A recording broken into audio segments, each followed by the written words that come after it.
నా పేరు రవికుమార్ అండి. నేను పెద్దజీయర్ స్వామి మఠంలో కొంతకాలంగా గుమాస్తాగా పనిచేస్తున్నాను. అలాగే కేబుల్ బిజినెస్ ఉంది.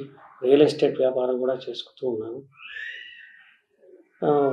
గత 2 సంవత్సరాల క్రితము ఏప్రిల్ 29వ తారీఖున 2023 ఆ రోజు పరకామణిలో ఒక తప్పు చేశాను.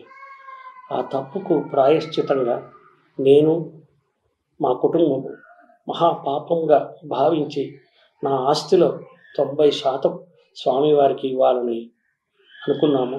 అలాగే స్వామివారి పేర రాసి ఇచ్చాము. కానీ దాన్ని కొంతమంది మరోలాగా భావించి దాన్ని ఇంకోలాగా మాట్లాడుతూ కొందరి ఒత్తిళ్లతో నేను చేశానని, కొందరికేవో నేను డబ్బులు ఇచ్చానని, ఆస్తి రూపంగా ఇచ్చానని ఏవేవో మాట్లాడుతున్నారు. అది కాకుండా నా ఆస్తి నేను స్వామివారికి ఇవ్వటానికి ఎవరికో ఎందుకు ఇస్తాను చెప్పండి. అది కాకుండా నన్ను కొంతమంది బ్లాక్మెయిల్ కూడా చేశారండి. ఆ బ్లాక్మెయిల్ చేశారు. వారి మీద కూడా కొంతమంది మీద కేసులు కూడా పెట్టడం జరిగిందండి.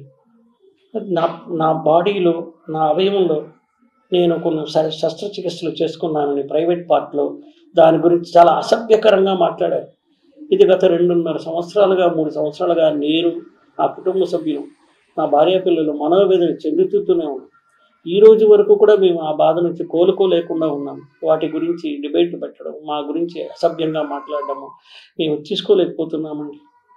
దీన్ని పై న్యాయస్థానం వారు నాకు ఎటువంటి వైద్య పరీక్షలు నిర్వహించినా కూడా నేను దానికి సహకరిస్తానని, దానికి నేను సిద్ధంగా ఉన్నాను.